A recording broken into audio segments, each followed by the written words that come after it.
I can still feel the chill of that hallway against my skin, the low hum of voices floating from the dining room, and the way my heart seemed to stop as a careless, cutting remark slipped through the air, aimed at me on my own birthday.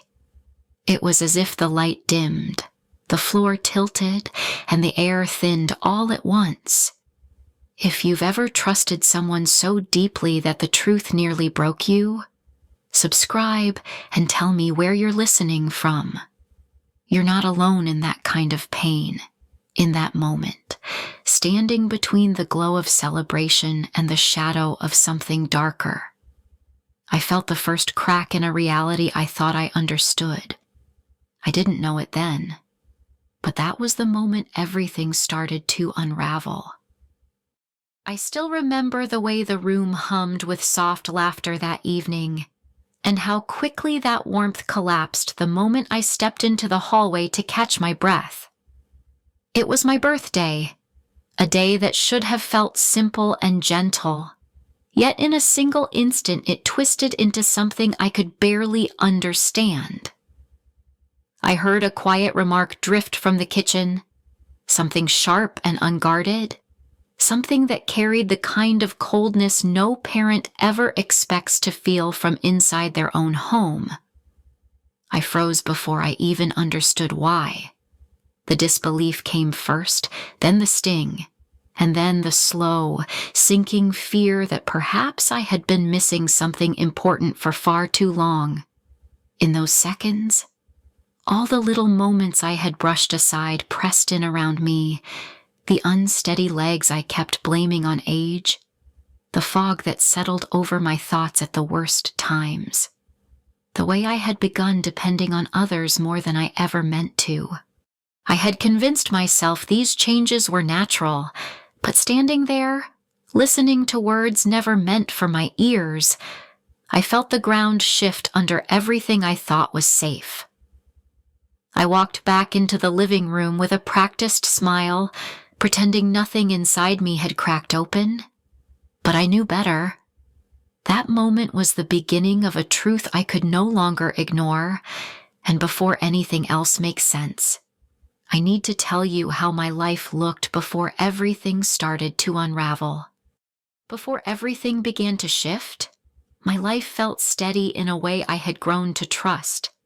I had spent decades building a career I loved as a landscape architect, shaping quiet corners of Oregon into places where people could breathe a little easier. My home in Eugene was my refuge, a space filled with small routines, familiar light, and the comfort of knowing I had crafted a life that made sense to me.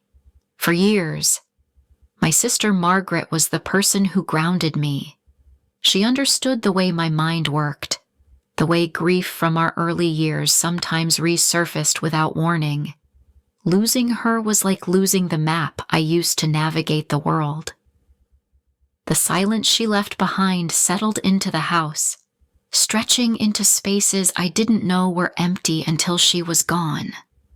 In that fog of grief, I found myself leaning more on my son, Daniel, than I ever had before. He stepped in with a kind of confidence that felt reassuring at first, and his wife, Rachel, followed with bright ideas about helping me manage the little things I suddenly felt too tired to handle. I told myself it was temporary, that I just needed time to find my footing again. But looking back, I can see how softened I had become, how easily I handed over pieces of my independence without realizing what it might cost. And that is where the slow shift began, in ways so small I barely noticed them at all. It's strange how easily small changes can weave themselves into your days without raising any alarm. At first, I told myself it was natural to accept a little help. Daniel started handling my bills, sliding envelopes out of my hands with an easy confidence that almost felt flattering. He began scheduling my appointments too, reminding me gently that it was better if he kept everything organized. I didn't question it. I didn't want to. Grief can make you grateful for any kind of structure, even when it isn't your own. Then came the pills. He would appear at the exact moment I felt tired or scattered, holding them out like it was the most thoughtful gesture in the world. I convinced myself it was kindness. I convinced myself of many things during that time. Rachel, meanwhile, moved through my home as if she were rearranging a display. She replaced my worn, beloved furniture with sleek pieces that never felt like mine. Family photos disappeared from shelves, replaced with neutral decor she called freshening the space. Every change was framed as improvement, but each one made the house feel less like the life I had built and more like a place I was passing through. Around then, my body started betraying me. My legs trembled without reason. My thoughts drifted when I needed them most. I blamed aging, exhaustion, grief, anything but the nagging instinct whispering that something was off. I pushed that feeling down each time it surfaced, but it kept rising, sharper each time, and still. The changes kept coming, subtle but steady, until unease settled into my chest like a warning. I didn't know it yet, but all of this was leading to a moment that would make me finally see the truth I had been trying so hard to ignore. My birthday had always been a quiet celebration, something simple and warm, but that evening carried a heaviness I couldn't name. I remember stepping away from the dining room for just a moment, thinking I needed a breath before the candles were lit. The hallway was dim and still, a small pocket of calm, until it wasn't. I heard a low, careless comment drift from the kitchen, said with the kind of ease that comes from speaking honestly when you think no one is listening. It wasn't loud, but it struck with a force that stopped me where I stood. For a moment, I couldn't move. My mind tried to reject what I had heard, to twist it into something harmless. But the truth of it hit too sharply. In that split second, all the unease I had been brushing aside snapped into place. The pills appearing at convenient times, the shifting control, the quiet erosion of my independence. It was as if my body recognized the danger before my mind could form the words. I walked back into the dining room with a smile I no longer felt, sitting among people who seemed suddenly unfamiliar. Every laugh sounded distant, every gesture rehearsed. Inside, something had ruptured, and no amount of pretending could undo it. That night marked the end of my denial. I knew, with a clarity that frightened me, that I could no longer ignore the signs. I needed to watch more closely, to listen differently, because something in my own home had begun to turn against me. In the days after my birthday, the house felt different, as if a thin layer of frost had settled over every familiar surface. Nothing had changed in appearance, yet everything felt sharpened, exposed. That one careless remark kept replaying in my mind, turning my quiet routines into quiet investigations. I found myself watching the people I loved with a kind of guarded hesitation I had never imagined feeling. I began noticing how precisely Daniel timed the moments he brought me my pills, always appearing when my thoughts felt heaviest or when my legs trembled without warning. The connection unsettled me, though I tried to push the idea away. Rachel's behavior shifted too. She lingered near my desk, asked casual questions about the house, and showed an unusual interest in paperwork she once ignored. When I asked her small things in return, her smile tightened in a way that left my stomach uneasy. I hated the thoughts that crept into my mind. The guilt of even suspecting my own child weighed on me more heavily than the physical exhaustion. I questioned myself endlessly, wondering if grief had warped my perspective, wondering if I was simply losing trust in my own judgment. One afternoon, I let a few hesitant worries slip to Nina, who had cared for my home for more than 20 years. Her silence told me more than reassurance ever could. She looked at me with a softness that carried concern, not dismissal, and that quiet recognition shook me. Not long after, I reached out to Thomas, someone who had known me long before doubt became part of my daily life. Hearing his steady voice again reminded me of the woman I used to be, someone who didn't shrink from truth. With their unspoken support behind me, a fragile courage began to take shape. I knew I needed clarity, real clarity, from someone outside the reach of my household.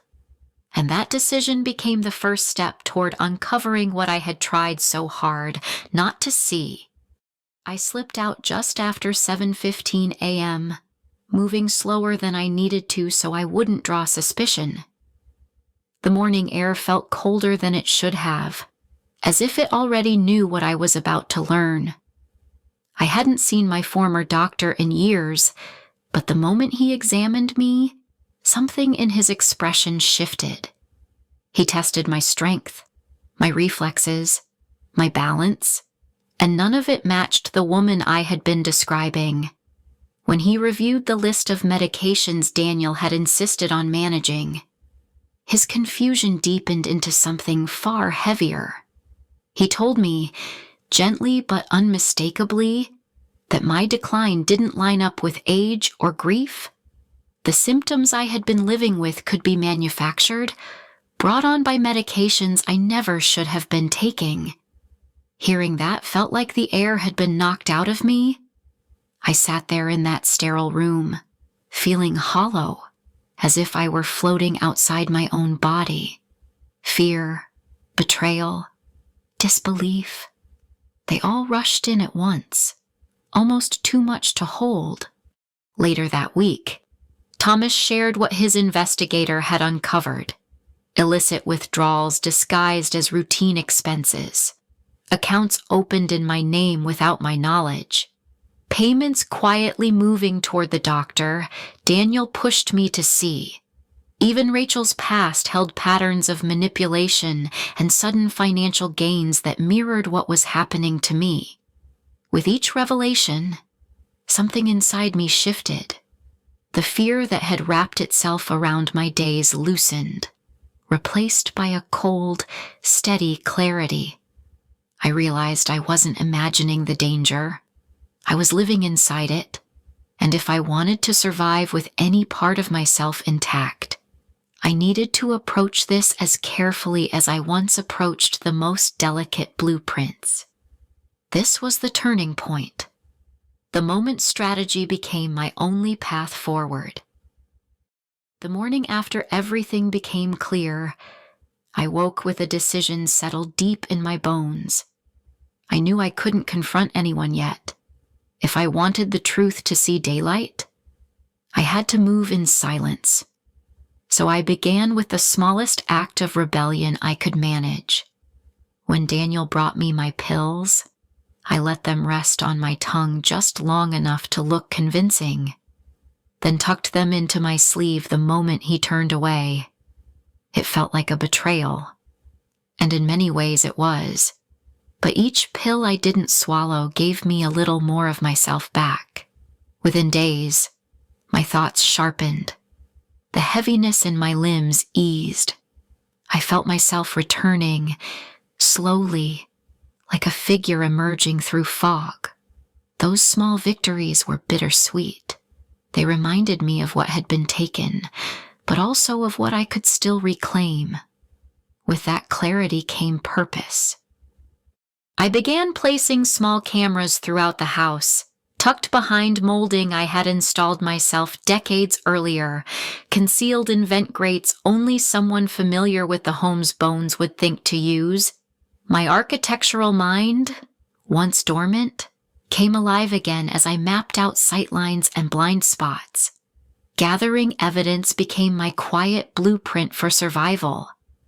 At the same time, I started tending to the pieces of myself I had neglected.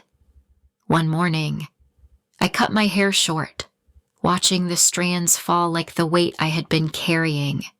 I opened my old sketchbook and let my hands move freely, rediscovering the rhythm of lines and shapes. Each gesture reminded me that I was still here, still capable of creating, not just enduring, quietly. I met with an attorney and transferred my home into a foundation bearing my name. It was the first safeguard in a future they could no longer touch.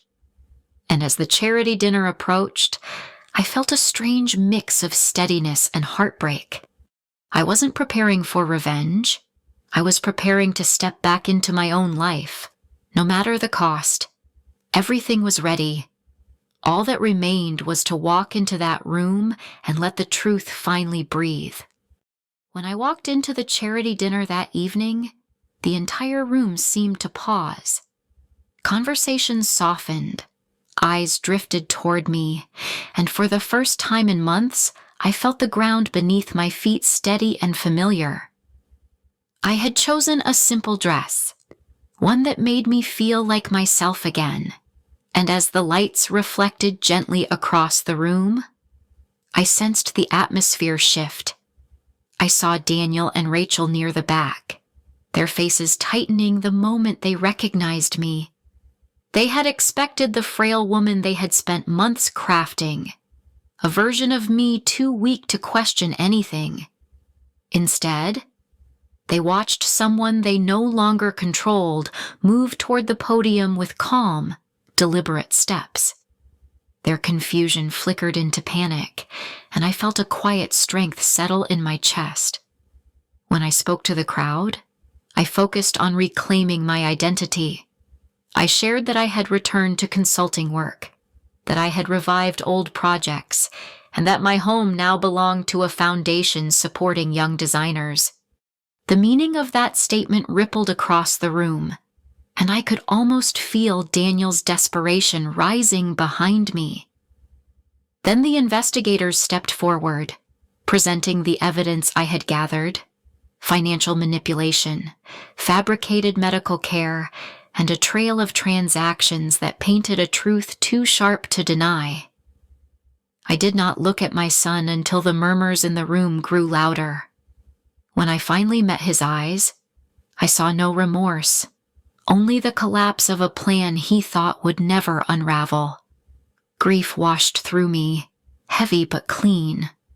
I mourned the boy he once was, even as I accepted the man he had become.